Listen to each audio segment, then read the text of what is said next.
వంటింట్లోకి వారని చెప్పి ఆంధ్రజ్యోతిలో హెడ్డింగ్ పెట్టారు. యుద్ధం దెబ్బకు గ్యాస్ ధరలను భారీగా పెంచిన చమురు సంస్థలు.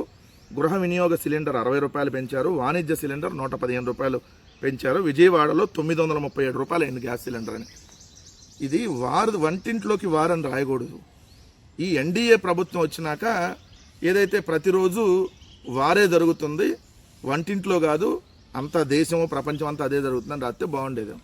ఎందుకంటే ఇప్పుడు మీరంటే యుద్ధం ఉందని చెప్పి పక్కన అక్కడ మీరు రాసింది ఏంటి, ఇరాన్పై ఇజ్రాయెల్ అమెరికా దాడుల ప్రభావం ఊహించినట్టుగానే భారత్పై పడింది అని రాశారు. మరి 11 నెలల క్రితం యుద్ధం లేదు కదా బూత్కిట్టు. 11 నెలల క్రితం కూడా గ్యాస్ ధరని 50 రూపాయలు పెంచారు కదా. ఏప్రిల్ 2025లో 50 రూపాయలు పెంచారు.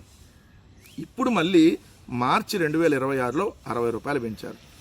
అంటే 11 నెలల్లో 110 రూపాయలు ఏదైతే ప్రస్తుతం వాడుతున్నటువంటి సిలిండర్ల మీద పెంచినటువంటి ధర.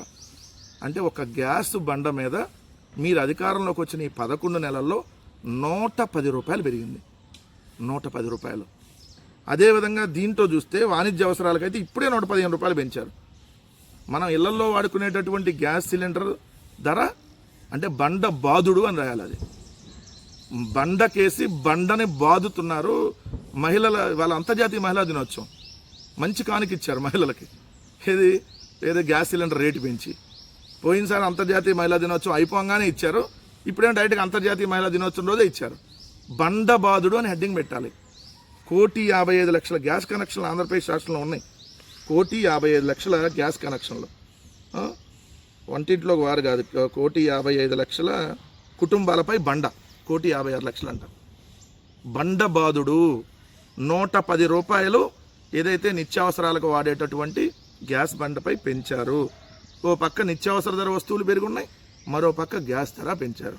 ఇది చాలా మంచి ప్రభుత్వం ఎన్డీఏ ప్రభుత్వం అని ఇప్పుడు పెద్ద పెద్ద యాడ్లు వేసుకోవాలి చంద్రబాబు నాయుడు గారు.